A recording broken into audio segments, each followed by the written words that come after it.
Good afternoon, everyone. Does it seem dark in here? Yes. Yeah, it seems dark to me. Hopefully just you guys, not me. What's that?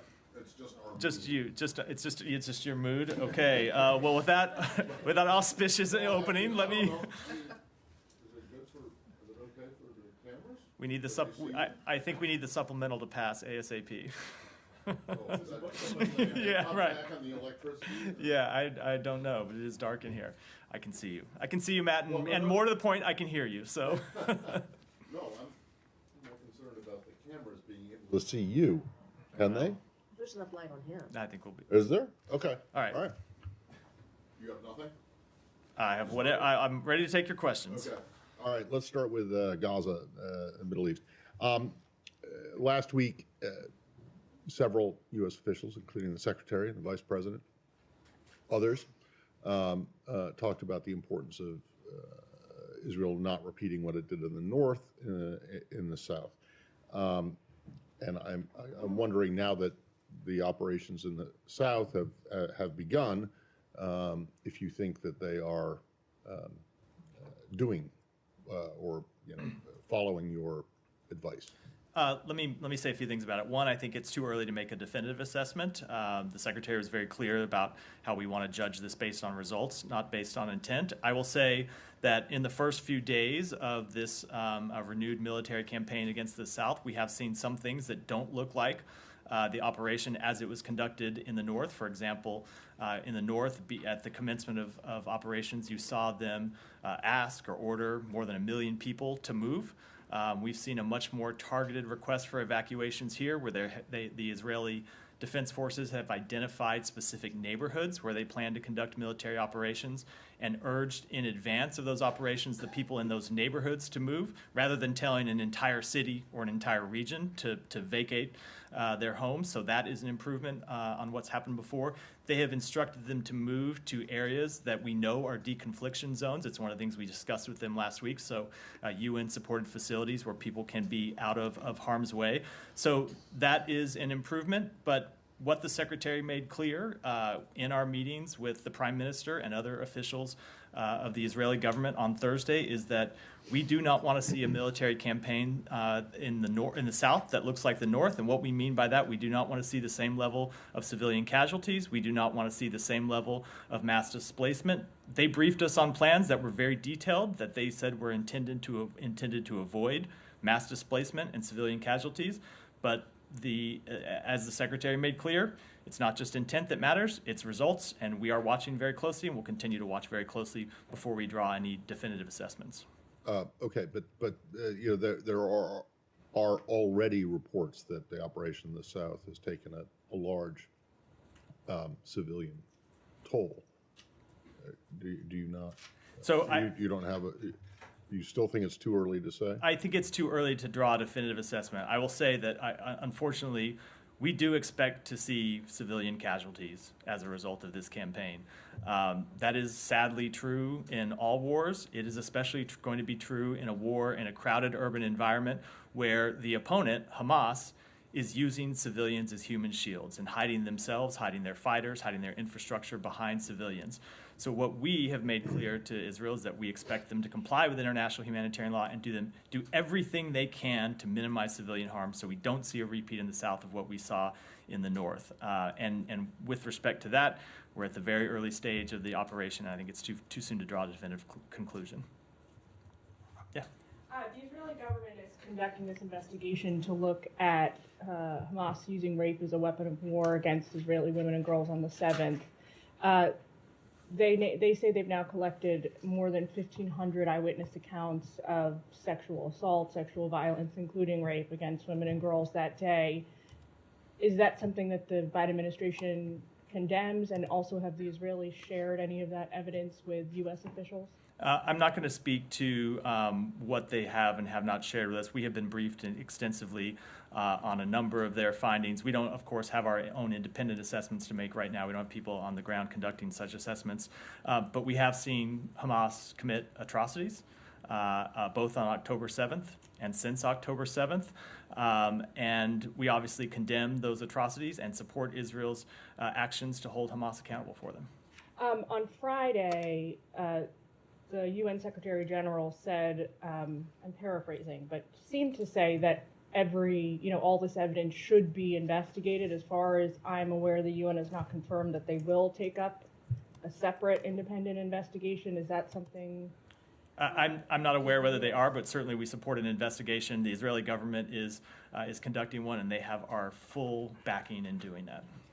Last question for you is, there's these reports now about, this is about the Hanukkah celebration period we're about to go into, Jewish organizations canceling celebrations, menorah lightings, something like that happened in London over the weekend. It also happened in Williamsburg, Virginia. I'm wondering if the State Department has a message for American Jews ahead of the holidays about how to approach public celebration. Yeah. I would say one of the very unfortunate, tragic things we have seen since October 7th is a rise in anti-Semitism, both here in the United States and around the world. And we condemn anti-Semitism in the strongest possible terms. We oppose anti-Semitism wherever we see it. And of course, we tell American citizens always to make decisions based on their best safety and security assessments. And this is not a specific this is not a specific recommendation here specific to any one city. As you know, the State Department does provide travel advice for events around the world, and when we have updates to provide based on circumstances on the ground, we provide that. But I would just say in general, it is tragic that we have seen after more Jews were killed on one day than any time since the Holocaust, that one of the responses has been actually an increase in anti-Semitism. That is extremely tragic, and I think it's incumbent upon everyone in positions of authority to speak out against it. Just to come back to the Israeli offensive, I wondered if you could sort of talk to us a little bit about what's behind this messaging end of last week and over the weekend. Is there an assessment?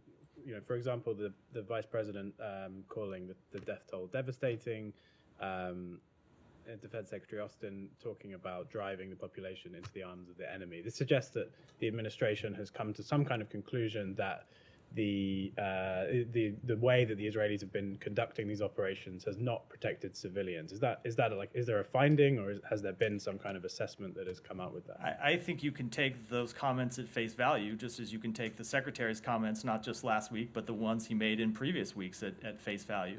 You heard him say several weeks ago that far too many Palestinians have been killed as a result of this conflict. You heard him say before that Israel needs to take additional steps to protect civilians. And we've had very direct conversations about steps that they can take to protect civilians, including as recently as last Thursday when we were in Israel. So I don't think it is a secret that we think that too many Palestinians were killed in the opening weeks of this conflict. We want to see Israel take additional steps to minimize civilian harm.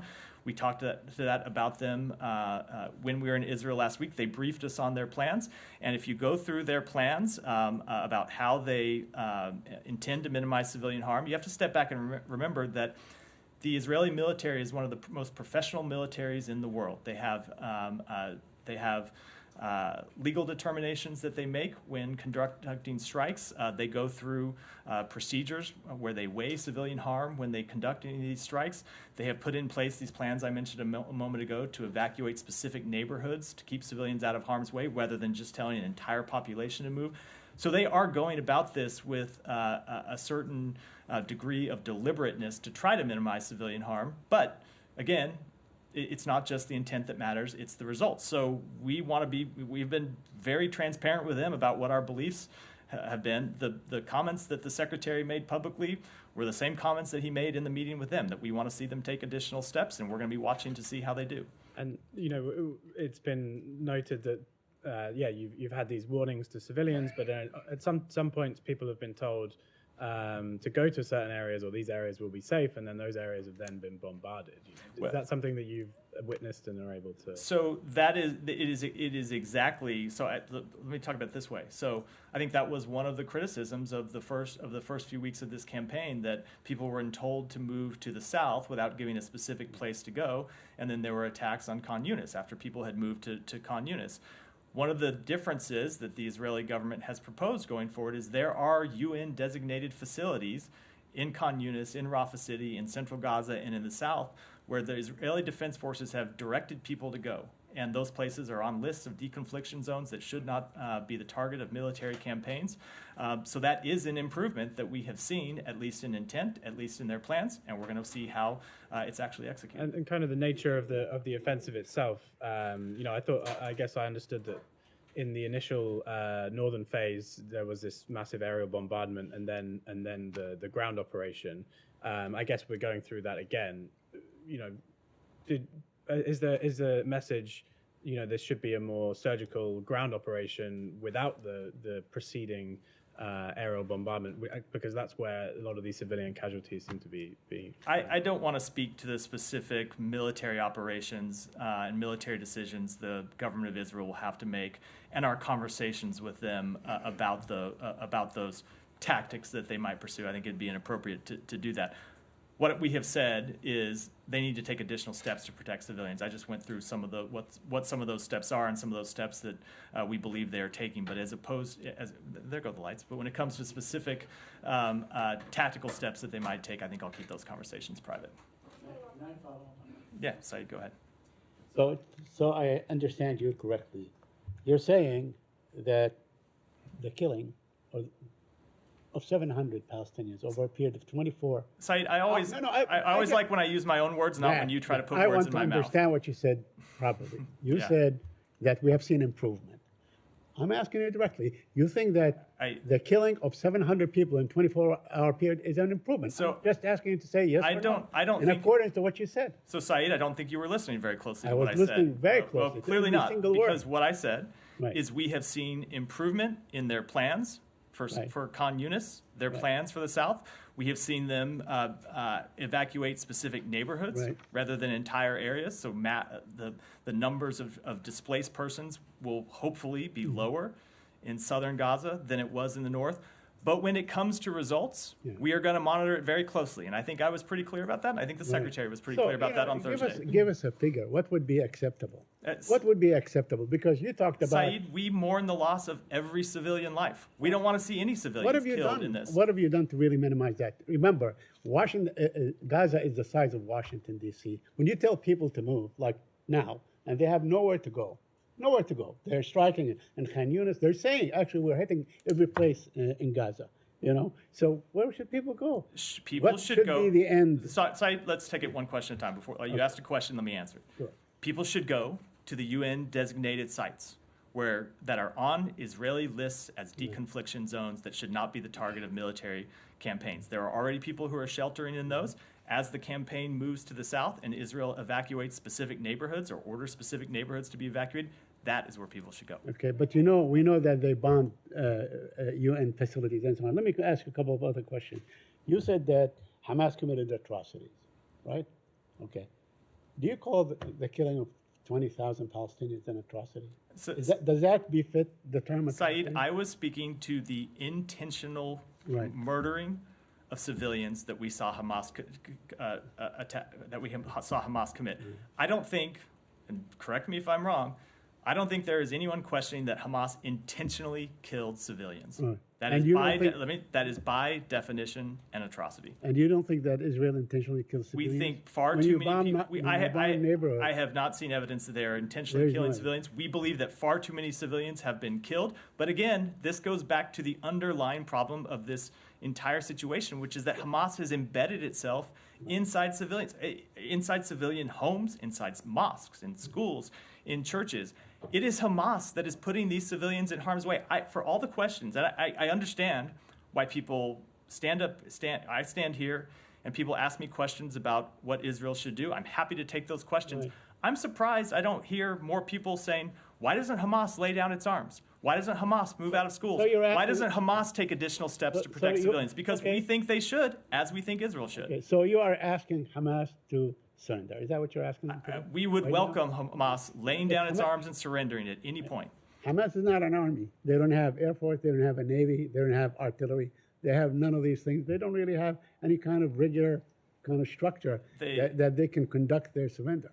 that Saeed, they may not have a Navy. No. Let me finish. They may not have an Air Force. They have sufficient firepower to have killed 1,200 people on October 7th. So don't tell me that Hamas can't lay down their arms and take additional steps to protect civilians, let alone moving out of all the areas that are putting Palestinian civilians in harm's way. They absolutely can. They could do it today if they cared at all about civilian life. My last question to you, the UN, a former official in the UN, Mr. Mukaiber, said that the most clear-cut case of genocide, the Israeli bombardment and the killing of 20,000 people thus far, is the most clear-cut case of genocide. Do you agree with him? So the State Department has a rigorous process for evaluating what constitutes genocide, ethnic cleansing, or a crime against humanity. Those are terms we only use with very explicit care. You've seen us be very You've seen us be very deliberate about that in the past. We are monitoring the evolving situations and are examining facts as they develop.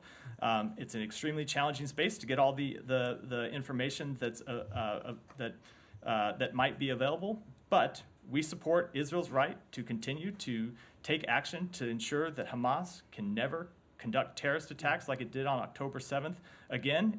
And as part of that, we urge Israel to take all possible measures to minimize civilian harm. And I've just gone through a number of those measures. But it doesn't qualify for genocide. I just answered that. Go ahead, Tracy. Thank you. Going back to your answer to the question about the reports of a rape of Israeli women by Hamas and use of sexual violence as a war crime, as a weapon of war. You said we've seen Hamas commit atrocities. We obviously condemn atrocities, but you didn't use the words rape or sexual violence. And I'm wondering if there's a reason for that, for not a more explicit condemnation of rape. Only because we haven't made an independent assessment our own. We've obviously seen the reports that Hamas has committed sexual violence. They've committed rape. We have no reason at all to doubt those reports.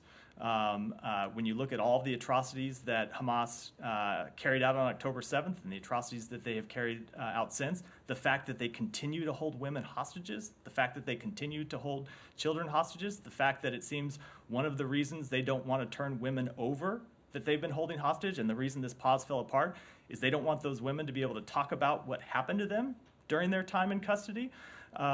Certainly, there is very little that I would put beyond Hamas when it comes to its treatment of civilians and particularly its treatment of women. Right. Yeah, go ahead. On the UN-administered deconfliction zones that you've mentioned a few times now, is it clear to the U.S. that those zones have the capacity and the resourcing that they need to absorb the presumably tens of thousands of people who will head their way? It's something that we continue to work on. Our special envoy, David Satterfield, is of course still in the region. He's been there since he was appointed and is having daily conversations with the relevant UN agencies about this question. And we have been trying to surge aid into those UN agencies. Absolutely, they could use more assistance. They could use more capability. And it's something that we're trying to deliver in what is, of course, a very challenging environment. So it's not clear that these zones are actually a viable option for the people who need to flee to them. Look, when it comes to making a choice about being in an area that is undergoing major combat operations versus evacuating to a UN-run, either a refugee center or another UN-run facility where you can get food and water and medicine, certainly I think the choice is pretty clear. But the conditions are still pretty difficult even in those sites, and we're trying to increase the level of assistance that we get in to address that humanitarian issue. I will say that one of the things that we have seen since the breakdown of the pause of last Friday is that we saw initially a diminution in the amount of aid going into Gaza through Rafah. We have been trying very hard to get that aid back up, not just to the levels that it was at during the pause, which was around 200 trucks a day, but to actually increase it and to change the nature of what's coming in. So these are not just deliveries of humanitarian assistance from relief organizations, but also some resumption of commercial activity. So there can be commercial deliveries in.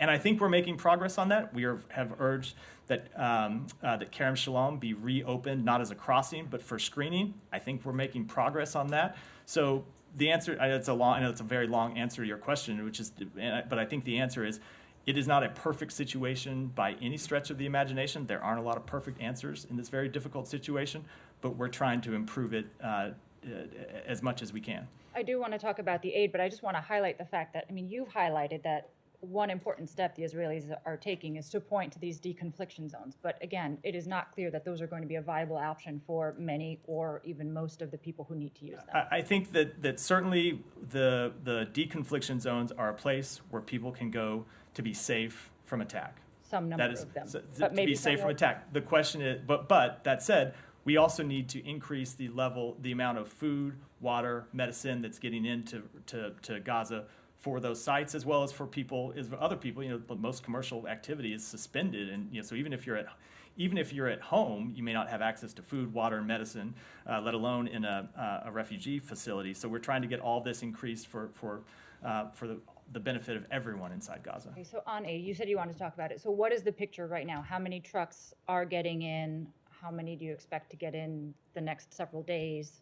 So we actually don't have reliable data about the number of trucks that have moved in yesterday, Saturday. We know that they resumed and we're going in over the weekend, but there's been kind of spotty reporting from the ground of what the actual number is. So we don't have one as of 1:10 today. Hope to have one later today or certainly tomorrow. But whatever the number is, it's not an acceptable number. It's not at the 200 trucks a day that was happening during the pause, let alone where we want to get it to. We have seen fuel start to go back in. We saw that in the immediate aftermath of the pause being suspended, the Israeli government was not early on Friday allowing fuel to go in. We had some very frank conversations with them about the need for fuel to come in, and we saw some fuel go in Friday. We saw additional fuel go in Saturday, but it's at the level of fuel that we were at before the pause began. We've made clear we want to see it back up, not just to the level of fuel that went in during the pause, but actually higher numbers than that, and are having ongoing discussions with the Israeli government about how to get there. Just quickly related to this, obviously there are still people waiting to come out. How many Americans are waiting to come out? And we spoke earlier about reports that one, if not more, Americans may have lost their lives waiting to come out. Have you verified those reports? Are there any more coming in? So there are more than 1,000 American citizens, legal permanent residents, and their family members who have departed Gaza. There are around 750 who are left. That includes 220 American citizens. The rest are family members or legal permanent residents. And with respect to that report of a potential American fatality, we still have not been able to confirm it. Unfortunately, it's someone. If the report is true, it's in northern Gaza, where we have just very limited information and very limited communications abilities and very limited ability to investigate or even reach people. So it's something that we're still trying to confirm at this point. Okay, sorry, last one, and then I promise to see the floor. Is as part of that verification process, is it going to be determined whether the casualty was the result of an action taken by Hamas or an action taken by the Israeli military? We're not even at the point where we've confirmed that there was a fatality yet, let alone how it happened. So certainly we would want to know how it happened, but we first have to confirm that there actually was a I fatality. thought it was on the West Bank, but we'll defer to colleagues for now. Go ahead. Let me stay in the region before we move on. Yeah, go ahead. I'll come to you, Jenny, but I suspect it's not about Israel. Okay, thank you. So on Friday, an Israeli airstrike killed my colleague, Montazar Al-Sawaf, who is a Gaza-based journalist reporting for Anadolu. This came 1 week after his 45 members of his extended family, including his parents and brothers, were killed in a previous Israeli airstrike. First of all, do you have anything to say on that specific attack as a comment? And secondly, considering that nearly 70 journalists were killed since the start of the war in Gaza, do you think Israel might be deliberately targeting those journalists to control the flow of information from Gaza? Let me just say, let me first extend my condolences to you, to your entire organization, and to, of course, his family. We are always deeply saddened to learn of the death of any journalist. The Secretary has spoken to this and spoken to the fact that journalists do extraordinary work under the most dangerous conditions. That has been true in this conflict, as it has been in so many conflicts before it. And it is a tragedy that we have seen so many journalists die in this conflict. Just as it is a tragedy that we have seen thousands of other civilians die. I don't have any information to suggest that the Israeli government is targeting journalists in this conflict. But as I said, the Secretary has made clear it's not just intent that matters, it's results. And that's a conversation we're going to continue to have with them. And we are going to continue to look at the campaign as it progresses and assess the results. But the secretary also said last week that, Israel has one of the most sophisticated militaries in the world and is capable of minimizing harm to civilians. I mean, more than 15,000 Palestinians, including women, children, and journalists, were killed since October 7. Does that mean that, that killing of thousands of civilians, including journalists like my colleague, could have been prevented? Certainly, we have thought that there are additional steps that Israel could take to minimize civilian harm, which is why. Obviously, they are not taking those steps. Well, I say which is why we've had these conversations and why we've encouraged them to take additional steps, which they have said they are going to do for the campaign in the South. But I expect that this will continue to be an ongoing conversation, and as I said, we're going to monitor how this campaign proceeds as it does. Yeah, thank you, man. Saeed, let me just go. I will come back to you, but go ahead. Okay. Go ahead. Does the United States support the Israeli proposal for establishing a buffer zone between Gaza and Israel? And if say so, do you have any idea what's the nature of this buffer zone? So I will say that one of the principles that you heard the Secretary lay out quite clearly in Tokyo in a speech 3 weeks ago was that there should be no reduction in the size of Gaza. And one more question. Yesterday, there were an attack on the Iranian-backed groups in Iraq, and some Iraqi sources, they suspected the United States in this attack. And do you confirm that has the United States conducted or were there any counter-battery attacks to these Iraqi forces? And also, if I may add this, do you believe that the Iraqi government could stop these militia groups from attacking the United States, as the Secretary Blinken spoke with the Prime Minister Sudani Friday? So I will leave it to the Defense Department to speak to this alleged incident.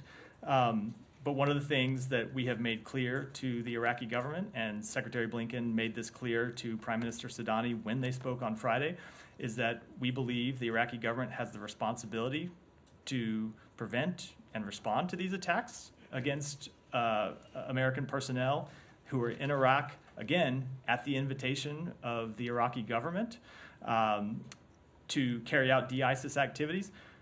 The Iraqi government has said that they would take action to prevent such strikes, and we expect them to do so. Have you seen any actions from the Iraqi government? Because they are saying that since the beginning of this. I don't want to get into. I don't want to comment on that, and I don't want to certainly comment into our private conversations. But we have made very clear to them. But have you seen any results? We've made very clear to them that we expect them to take action. Have you seen any results on the ground? I'm just not going to speak to that. Okay, one last question. Do you have anything to share with that about the Iranian cyber attacks on the U.S. institution? What's the level of the damage of this cyber attack? I don't. I know that my colleagues in other agencies have put out a statement on that, and I'll refer to that. Elizabeth, go ahead. Is an FDR redesignation of Houthis more likely after yesterday's attacks in the Red Sea? It is something that we continue to consider. We have not made a determination yet. You may recall that we lifted that designation when we found that the designation was a barrier to the delivery of humanitarian aid that would help civilians.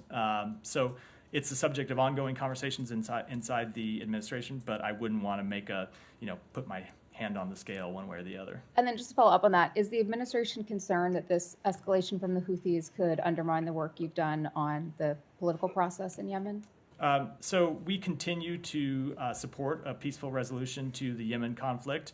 It's been a priority for this administration since day one. Our special envoy for Yemen is traveling to the Gulf this week to continue intensive U.S. diplomacy and regional coordination, both to safeguard maritime security in the Red Sea and the Gulf of Aden in the midst of these provocative and dangerous attacks by the Houthis on international shipping. Those have threatened almost 2 years of progress to end the war in Yemen, and we will keep trying to end that war, reach a durable solution, and work with our allies and partners to respond to these Houthi attacks, which threaten global shipping, threaten the global economy, threaten countries far outside Israel, far outside the region. I think this is a matter of global concern, which is why we're talking about it with allies and partners around the world.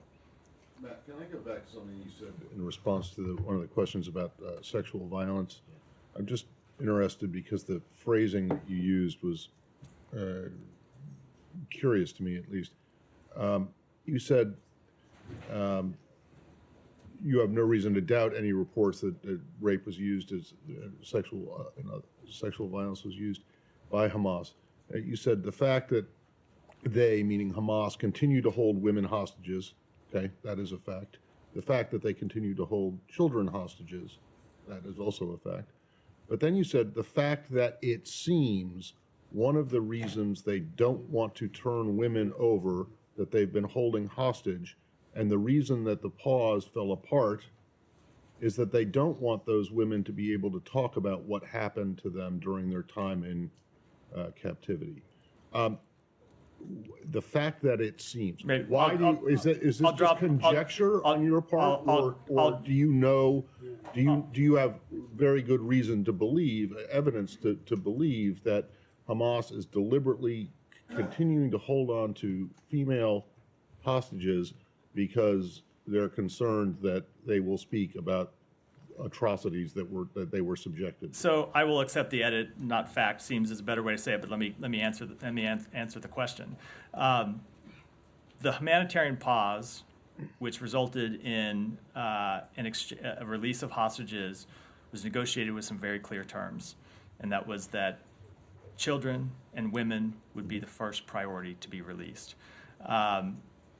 Near the end of that pause, last Wednesday, Thursday, when we were getting towards the end, Hamas was still holding on to women that should have been the next to be released. They refused to release them. Right. They broke the deal. Came up with excuses why. Ultimately, I don't think any of those excuses were credible, and I shouldn't get into any of them here. But certainly one of the reasons that a number of people believe they refused to release them is they didn't want people to hear what those women would have to say publicly. when you say- I won't say fact because I don't know it for a fact. Oh, okay, but when That's you without- say a number of people believe, I just let me just say people in the U.S. government? let me just finish my answer. We have seen Hamas commit all kinds of atrocities. Look, No, I'm a little bit concerned. You're trying to go. I am not I- suggesting that these things did not happen, and I am not suggesting that And what Matt, you I just- suggest is I just their wanna be- reason for not releasing the remaining female hostages is wrong. I just want to know. I just want to be very do sensitive you in my have language, Matt. Any evidence to suggest that that is what it is, or is it just? I want to be very Conjecture. sensitive in my language when talking about people that continue to be held hostage, that have families on the outside. What I will say is we know Hamas has committed atrocities. We know they hold on. They continue to hold women. Yeah. They were going to release these women, and then suddenly at the last point reneged on the deal and were never able to provide a credible reason why. We hope that they will change their mind and release Okay, those women. so, but we haven't but you seen. don't know though for certain that the or a reason for them reneging on the deal and not releasing them is because they're worried about them speaking about. So I'm not able what to they speak with a endured. definitive assessment that that is the case. We would like to see them release the hostages so they could talk about whatever treatment or mistreatment they had undergone. Sorry, man. Saeed, I have gone to you number. Please, Matt, on this point. Elizabeth, go ahead. Matt. Olivia, sorry, Elizabeth. Saeed, I asked you. Saeed, I will come. Saeed, I will come to you. There could be soldiers. Saeed, I will come. There are women who are not soldiers who continue to be held. But there are No. women, Palestinian women. And there are women. Right? So I will come back to you. You've had a number of questions already. Olivia, sorry, go ahead. Specifically on that point, there is still one American woman being held that we are aware of, right? Is everything that you're saying applicable to her situation?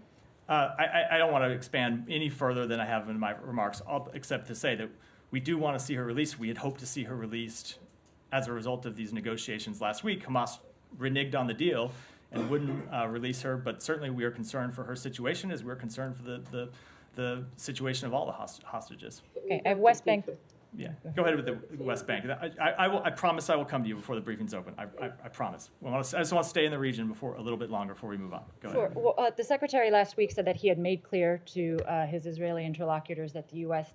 had expectations for Israel addressing extremist violence in the West Bank. Has any of that moved forward from the U.S. perspective?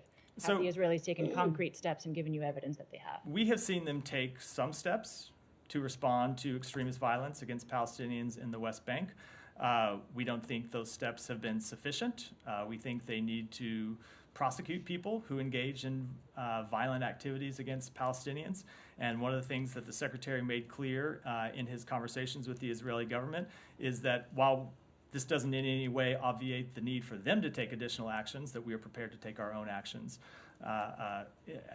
on behalf of the United States government.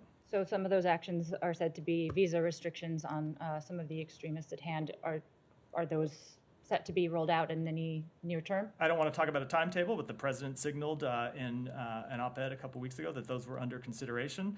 And as I said, we have made very clear to the Israeli government that we will be taking additional steps to hold people responsible for violent extremism against Palestinians, to hold those people accountable. And what options do you have in the case of American extremists who are perpetrating violence in the West Bank? Can you issue? So certainly you can't issue a visa restriction against an American citizen, a blue passport holder. But I would say that for actions that take place inside Israel, the Israeli government should hold people accountable no matter what their nationality is. All right, Janie, finally.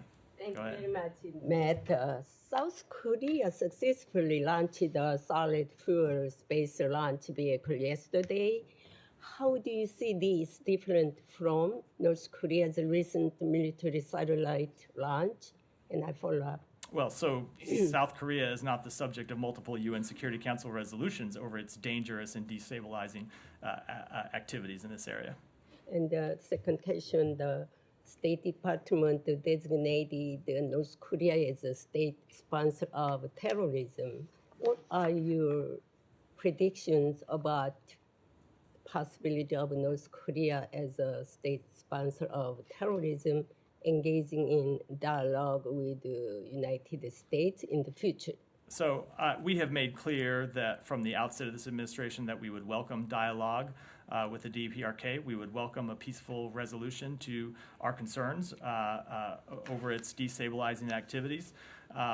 We have made clear that we do not seek conflict with the DPRK in any form or fashion, but as of yet, those entreaties have all been rejected, and I wouldn't want to make any predictions about the future. Go ahead. Yeah. Thank you, Matt. On plot against an American citizen on India. According to New York Times report, I quote, India's intelligence services have long been accused of orchestrating targeted killing in the country's immediate neighbors as a plot against an American citizen foiled by the US government informant and exposed in federal court. Do you think it should be stopped in anywhere and everywhere? And what is the Indian response as you expose these incidents? So two things. One, we have made clear that we oppose transnational oppression no matter where it occurs or who might be conducting it. That's not a comment specific to India. That's a comment specific to any country in the world. Second, with respect to this specific case, there's an ongoing law enforcement matter at issue here, and we don't talk about those from this podium. I would defer to DOJ to do that. But I would say that when this alleged incident was brought to our attention, we made very clear at the most senior levels of our government, the most senior levels of the Indian government, how seriously we would treat something like this. They have opened an investigation into the matter, and we look forward to seeing the results of that investigation. Two more on Bangladesh. In light of the current situation in Bangladesh, where the government conducting election in an unprecedented manner by detaining 20+ thousands opposition party leaders and activists, custodial death keeps rising as 3 opposition activists died in 6 days, arresting family members in absence of the targeted individual, allowing newly minted King's Party to participate to secure their win. All major political parties, including the main opposition BNP, boycotting the election. How does the U.S. government assesses the likelihood of free and fair election atmosphere in Bangladesh? Again, I'm going to move on after this one because I've got limited time. I know there's a lot of people that still have questions. I'm not going to speculate on the outcome of the elections. I will say what we have said a number of times before, which is we will continue to engage with the government, opposition, civil society, and other stakeholders to urge them to work together for the benefit of the Bangladeshi people to ensure free and fair elections that are conducted in a peaceful manner. Sean, guys, one at a time. Sean, go ahead. Can I ask you a few things? I'll try to be quick. Cuba, Ambassador Rocha, do you have anything to say about The only thing I say, again, an ongoing law enforcement matter here, where you've seen an indictment unsealed today. We commend the work of law enforcement in this matter, the Department of Justice, the FBI, the Diplomatic Security Service here at the State Department, in the actions they have taken so far in this case. And we will, in the coming days, weeks, months, work with our partners in the intelligence community to assess any long-term national security implications for this matter. In terms of decision-making, I know it was quite some time since he was in senior positions, but is there any concern about the decisions that were made in the past about the ones that are carried out in light of his? Again, it was, as you point, some time ago. I think it's been over 20 years since he left the State Department. But with anything respect to the intelligence or national security implications of this, we're going to work with our partners in the intelligence community, others in the national security community, to make exactly those sorts of assessments. Sure. Could I stay in Latin America? Venezuela. A couple of things there, but the referendum regarding Guyana. Do you have anything to say about that? Apparently 95% of the Venezuelan authorities have announced in favor of this. Do you have any message in terms of how Venezuela should go about after this? Do you recognize some legitimacy to the vote? How do you feel about it? I will say that we support a peaceful resolution of the border dispute between Venezuela and Guyana. The 1899 award determined the land boundary between Venezuela and Guyana should be respected unless or until the parties come to a new agreement or a competent legal body decides otherwise. So we would urge Venezuela and Guyana to continue to seek a peaceful resolution of their dispute. This is not something that will be settled by a referendum.